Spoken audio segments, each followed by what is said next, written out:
앞으로는 현금만 쓰고 낮에 보면 절대 안 걸릴걸. 이런 거 몰래 하는 게 더 설레지 않아. 저는 화면을 내려다본 채 얼어붙었습니다. 대화 상대는 얼마 전 동창에서 만났다고 자랑하듯 얘기했던 그 고등학교 동창의 이름이었습니다. 너 진짜 미쳤다. 뭐 그렇게까지 했어? 그냥 너 보니까 확 미치겠더라. 근데 너 힘 좋더라. 나 탈수 좀 오는 줄 진짜. 그럼 다음엔 이런 메시지들을 읽는 동안 제 심장은 점점 더 차갑게 식어가는 것 같았습니다. 안녕하세요. 저는 4년간 연애하고 7년간 결혼 생활을 유지하다가 이제는 돌싱이 된 40대 남자입니다. 2020년 10월, 그날도 평소와 다름없는 밤이었습니다. 아내는 와인 2병을 비우고 거실 소파에서 깊이 잠들어 있었습니다. 저도 그 와인을 함께 마셨지만 그녀는 저보다 술이 훨씬 강했습니다. 평소라면 한두 잔 정도로 멈췄을 텐데 그날은 유독 많이 마시더군요. 잔을 들 때마다 아내는 오늘따라 와인이 왜 이렇게 잘 넘어가냐며 웃었고 저는 적당히 마셔라며 타일렀습니다. 결혼 7년 차, 우리의 결혼 생활은 특별히 나쁜 일도 없었고 유독 좋다고 할 것도 없이 평범하게 흘러가고 있었습니다. 아내는 밝고 사교적인 성격이라 친구들과 자주 연락했고 가끔은 만나는 약속이 많아 제가 농담 삼아 너 약속 주여라라고 하면 난 사회적 동물이야. 밖에서 에너지를 충전해야지라며 웃어 넘기곤 했습니다. 얼마 전 아내는 고등학교 동창회에 다녀왔습니다. 오랜만에 친구들을 보니 너무 좋더라. 성훈이도 완전 오랜만에 봤어. 고등학교 때 늘 나랑 붙어 다니던 친구 알지? 성훈이라는 이름을 듣고 처음엔 별다른 생각이 없었습니다. 아내는 친구 관계를 소중히 여기는 사람이었고 과거 친구 이야기를 하는 걸 즐겼으니까. 그날도 그녀는 동창회에서 있었던 재미있는 에피소드를 들려주며 즐거워했습니다. 다만 요즘 들어 그녀의 행동이 조금씩 변하고 있다고 느끼고 있었습니다. 평소보다 전화기를 더 자주 확인하는 것 같았고 누군가에게 문자를 보내거나 카톡을 확인하며 미소를 짓는 모습을 본 적이 있었거든요. 뭐야? 무슨 좋은 일 있어? 하고 물으면 그냥이라며 얼버무리곤 했죠. 그날 밤 아내는 술에 취해 소파에서 깊이 잠들어 있었습니다. 평소 같았으면 취한 그녀를 보며 비식 웃거나 조용히 침대로 옮겼겠지만 요즘 들어 달라진 분위기와 과음에 무언가 찜찜한 기분이 들었습니다. 그녀를 침대로 옮기려 다가가는 순간 아내의 애플워치가 진동하며 메시지가 떴습니다. 그건 절대 남편이 알면 나 죽을걸. 순간 심장이 덜컥 내려앉았습니다. 너무 이상한 문장이었습니다. 보통 아내의 메시지는 친구들과의 수다나 일상적인 대화가 대부분이었지만 이번 메시지는 전혀 다른 뉘앙스를 풍기고 있었습니다. 애플워치가 잠금 해제 상태라 메시지 내용이 그대로 드러났죠. 아내는 운동을 좋아하는 사람이었고 매번 잠금을 해제하는 게 귀찮다며 암호를 설정하지 않았던 게 떠올랐습니다. 저는 떨리는 손으로 애플워치를 조심스럽게 들어올렸습니다. 대화 상대는 성훈, 얼마 전 동창회에서 만났다고 자랑하듯 얘기했던 그 고등학교 동창의 이름이었습니다. 아내가 그를 언급할 때 밝게 웃던 모습이 머릿속을 스쳤습니다. 설마 진짜 이 사람이랑? 저는 메시지 창을 위로 스크롤했죠. 손가락은 떨렸고 머릿속은 복잡한 생각으로 가득 찼습니다. 나 그때도 너 계속 좋아했었어. 앞으로는 현금만 쓰고 낮에 보면 절대 안 걸릴걸. 이런 거 몰래 하는 게 더 설레지 않아? 저는 화면을 내려다본 채 얼어붙었습니다. 읽는 동안 심장은 쿵쿵 뛰었고 손끝은 얼어붙은 듯 차가웠습니다. 아내가 이런 말에 동조했다는 것이 믿기지 않았습니다. 거실 소파에 누워있는 그녀의 얼굴을 다시 바라보았습니다. 여전히 깊이 잠든 채 아무것도 모른다는 듯 평온하게 보이는 그 얼굴이 순간 소름이 돋게 느껴졌습니다. 이 사람이 정말 내가 알고 있던 아내가 맞나 싶을 정도로 낯설게 보였습니다. 휴대폰을 꺼내 메시지 화면을 캡처했습니다. 이건 단순한 실수가 아닌 것 같았거든요. 이런 메시지를 보낸 건 분명한 의도가 있는 거였습니다. 왜 이런 짓을 한 거지? 머릿속은 온갖 생각으로 복잡해졌습니다. 아내가 밝게 웃으며 동창회를 다녀왔다고 말하던 날부터 지금까지의 모든 장면이 스쳐 지나갔습니다. 동창회가 끝나고 나서 그녀의 변화가 이상하게 느껴졌던 순간들이 떠올랐습니다. 거실은 조용했지만 제 머릿속은 폭풍처럼 요동쳤습니다. 저는 집 밖으로 나가야겠다는 생각뿐이었습니다. 숨이 막힐 정도로 답답했거든요. 애플워치를 내려놓고 조용히 집을 나섰습니다. 집 앞에 있는 작은 공원으로 향했죠. 편의점에서 소주 한 병과 종이컵을 샀습니다. 사실 저는 평소 소주를 잘 마시지 않는 편입니다. 아내와 함께 와인 한두 잔을 마시는 정도가 전부였죠. 그러나 그날 밤만큼은 견딜 수가 없었습니다. 컵을 꺼내 소주를 따르려고 했지만 속이 너무 타들어가는 바람에 결국 병째에 들이켜 버렸습니다. 목을 타고 내려가는 소주의 쓴맛이 너무 강렬했지만 제 안에 가득 찬 분노와 배신감은 그보다 더 쓰고 아팠습니다. 앞으로도 몰래 이런 게 더 설렌다고? 대체 언제부터였던 거야? 동창회 때부터? 아니면 그 전부터 다른 사람과도 이런 관계를 이어온 거야? 생각하면 생각할수록 머릿속은 더 복잡해졌습니다. 그녀가 고등학교 동창회를 가겠다고 할 때 저는 흔쾌히 대답해줬습니다. 오랜만에 친구들을 만나는 아내가 기뻐하는 모습을 보며 제가 얼마나 순진했던 걸까요? 소문으로만 듣던 남편의 바람, 이제는 스스로가 그 주인공이 되다니 스스로가 한심해졌습니다. 얼마나 시간이 흘렀는지도 몰랐습니다. 저는 공원 벤치에 앉아 술병을 들고 한참을 생각했습니다. 바닥을 보인 소주병을 내려놓으며 문득 아내의 휴대폰이 떠올랐습니다. 애플워치도 확인했어야 했는데 휴대폰에서 본 내용은 더 충격적일지도 모릅니다. 아내의 휴대폰에는 더 많은 비밀이 남아있을 겁니다. 겨우 집으로 돌아왔을 땐 새벽 3시를 넘긴 시간이었습니다. 거실에선 아내가 여전히 소파에서 깊이 잠들어 있었습니다. 저는 그녀의 얼굴을 보며 온몸에 화가 치밀어 올랐습니다. 그때였습니다. 애플워치에서 또 한 번 진동이 울렸죠. 저는 반사적으로 고개를 돌렸습니다. 이번에도 메시지가 더 있었습니다. 이번 주말에도 볼래? 이 메시지를 본 순간 머릿속에서 무언가 끊어지는 느낌이 들었습니다. 이 시간에도 연락을 한다고? 단순한 동창인데 이 시간까지? 저는 더 이상 그녀를 믿을 수 없었습니다. 그리고 더 이상 이 관계를 부정할 수도 없었습니다. 소파에 누운 아내를 바라보며 묻고 또 물었습니다. 대체 언제부터였을까? 동창회 때부터? 아니면 처음부터 날 속여온 거야? 그날 새벽, 결국 저는 아무 말도 하지 못했습니다.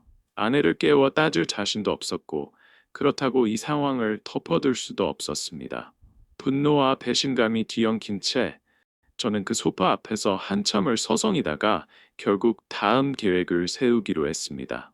이혼을 진행하기 위해선 감정에 휘둘려 덤벼드는 것이 아니라 철저히 준비된 상태에서 움직여야 한다고 판단했습니다. 법적으로 확실한 증거를 손에 쥔 상태에서 그녀를 궁지로 몰아넣어야 했습니다. 증거를 모으자. 배신한 모든 증거를. 저는 단순히 애플워치에서 본 메시지들만으로는 부족하다고 느꼈습니다.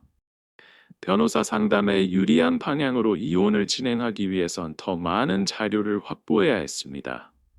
다음 날부터 저는 집에서 아내와 최대한 평소처럼 행동하려고 했습니다. 마치 아무것도 모른다는 듯 그녀와 대화하고 식사를 함께 했습니다. 그러나 그 뒤로 그녀가 하는 모든 행동이 예사롭지 않게 느껴졌기에 꽤나 애를 먹었습니다. 집에서 쓰는 노트북에는 아내의 클라우드 계정이 로그인되어 있었고 저는 회사 보안 때문에 집 노트북을 한동안 가지고 다니며 써야 한다고 말해뒀습니다. 그리고 점심시간마다 노트북을 켜고 로그인하여 증거를 하나씩 수집했고 그녀의 애플워치는 여전히 비밀번호로 잠겨 있었지만 클라우드를 통해 그녀의 모든 일정과 메시지를 확인할 수 있었습니다. 아이클라우드에 저장된 그녀의 캘린더에는 특이한 일정들이 반복적으로 기록되어 있었습니다. 데이트, 하트, 성수동 3시. 그 일정을 보고 있자니 속이 뒤집어지는 기분이었습니다. 동창회 이후에도 그녀와 성훈은 꾸준히 만남을 이어왔던 것이 분명했습니다. 메시지 기록은 더 충격적이었습니다. 저는 애플워치에서 보았던 메시지들을 다시 확인하며 그녀와 성훈이 주고받은 대화를 하나씩 캡처했습니다. 너 진짜 미쳤다. 뭐 그렇게까지 했어? 그냥 너 보니까 확 미치겠더라. 근데 너 힘 좋더라. 나 탈수 좀 오는 줄 진짜. 그럼 다음엔? 이런 메시지들을 읽는 동안 제 심장은 점점 더 차갑게 식어가는 것 같았습니다. 그녀와의 신뢰는 이미 산산조각 났고 이제는 경멸의 감정만 남아 있었습니다. 증거를 어느 정도 확보한 뒤 저는 변호사 사무실에 연락을 했습니다. 며칠 후 상담을 위해 방문했을 때 저는 모든 자료를 변호사에게 보여주었습니다. 변호사는 차분히 자료를 검토한 뒤 말했습니다. 이 정도면 유책 사유를 입증하기 충분합니다. 저는 고개를 끄덕이며 상담 내용을 들었습니다. 변호사는 이어서 조언했습니다. 지금 가장 중요한 건 상대방이 증거를 인지하기 전에 철저히 준비를 끝내는 겁니다. 그리고 추가적인 행동을 하지 않도록 해야 합니다. 감정적으로 나서지 마시고 법적 절차를 통해 차분히 진행하시길 추천합니다. 변호사의 말을 듣고 다시 한번 마음을 다잡았습니다. 서두르지 말자. 이혼을 제대로 끝내기 위해선 내가 모든 감정을 억누르고 확실히 준비해야 한다. 모든 준비를 끝낸 뒤 저는 그녀와의 대면을 결심했습니다. 그날 저녁 그녀가 퇴근하고 집으로 돌아오자 저는 평소처럼 평온한 목소리로 말했습니다. 우리 이야기 좀 하자. 그녀는 이상한 낌새를 눈치챈 듯 약간 긴장한 얼굴로 소파에 앉았습니다. 무슨 얘기인데? 저는 노트북을 꺼내 그녀와 성훈이 주고받은 메시지들과 캘린더 일정을 하나씩 보여주었습니다. 데이트, 성수동, 하트. 이게 뭐야? 설명 좀 해봐. 그녀는 당황한 기색을 숨기지 못하며 얼어붙었습니다. 아, 그거. 그냥 친구끼리 만나는 거였어. 아무 뜻 없어. 친구끼리 만나면서 힘 좋더라 이런 말을 해? 이게 친구한테 할 소리야? 그녀는 말을 더듬으며 계속 변명하려 했습니다. 그냥 우리끼리 그런 농담을 좀 해? 아, 아무 의미 없어. 진짜야. 저는 더 이상 그녀의 말을 들을 수 없었습니다. 됐어. 이혼하자. 난 더 이상 너랑 살고 싶지 않아. 이미 변호사도 만났고 증거도 다 준비했어. 난 끝났어. 그녀는 울며 애원하기 시작했습니다. 미안해. 내가 잘못했어. 한 번만 용서해줘. 다시는 안 그럴게. 하지만 제 마음은 이미 굳게 닫혀 있었습니다. 그녀의 눈물도 변명도 더 이상 제게 아무런 의미가 없었습니다. 저는 아내와의 대화를 끝낸 뒤 집을 나섰습니다. 차가운 밤 공기를 마시며 온갖 생각이 머릿속을 헤집고 다녔습니다. 이제 정말 끝났다. 그래, 이혼하면 끝이다. 다음날 아침, 저는 이혼을 준비하기 위해 변호사와 다시 통화했습니다. 변호사는 증거 자료를 토대로 아내에게 유책 배우자로서의 책임을 물을 수 있다고 했습니다. 저는 서류를 정리한 뒤 직접 아내에게 내밀었습니다. 여기, 이혼 서류. 네가 했던 짓, 내가 다 알고 있어. 이 정도로 끝내자. 하지만 아내는 서류를 보자마자 단호하게 고개를 저었습니다. 사인 못해. 난 이혼 못해. 뭐, 못한다고? 네가 이런 상황에서 할 수 있는 말이 그거야? 아내는 애원하기 시작했습니다. 내가 잘못했어. 인정해. 근데 나 정말 너랑 끝내고 싶지 않아. 한 번만 기회를 줘. 하지만 저는 냉정하게 말했습니다. 네 얼굴을 보는 것만으로도 역겨워. 네가 한 짓을 생각하면 숨도 쉬기 싫어. 여긴 네가 있을 곳이 아니야. 오늘 당장 짐 싸고 나가. 그녀는 끝까지 물러서지 않았습니다. 난 이 집에서 안 나가. 여긴 우리 집이야. 나도 이 집에 권리가 있다고. 그녀의 말에 제 분노는 걷잡을 수 없이 터졌습니다. 네가 권리 운운할 자격이 있어? 네가 한 짓을 내가 다 모를 줄 알았어? 애플워치 메시지, 캘린더, 성훈이랑 했던 짓거리 다 봤고. 잠깐만, 네가 남긴 건 쓰레기야. 판결 이후 저는 모든 연락을 끊어냈습니다. 그녀의 전화는 물론이고 처가 식구들의 연락도 모두 무시했습니다.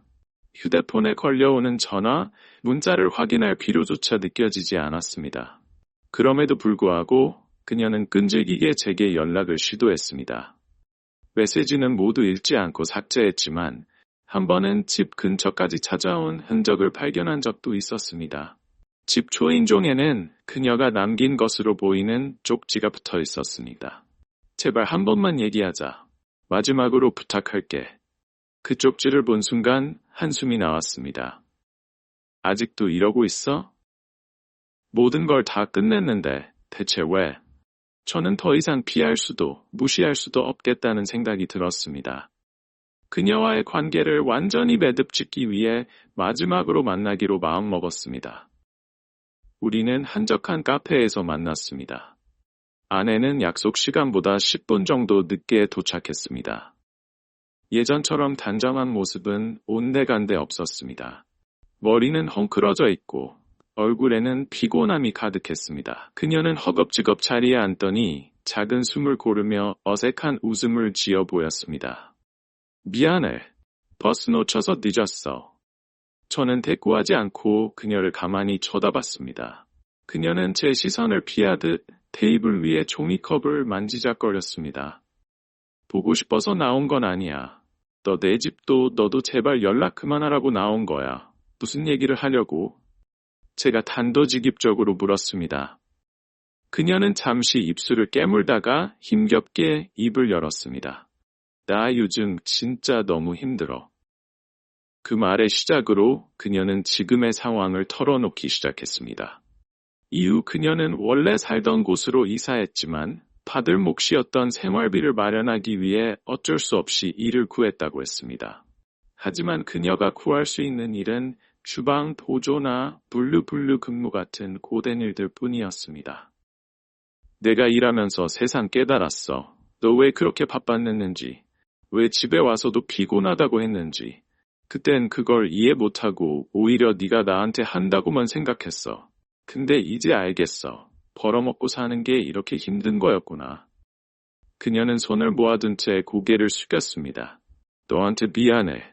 정말 내가 그땐 너무 철없었어. 네가 나를 어떻게 책임지고 있었는지 생각도 안 했어.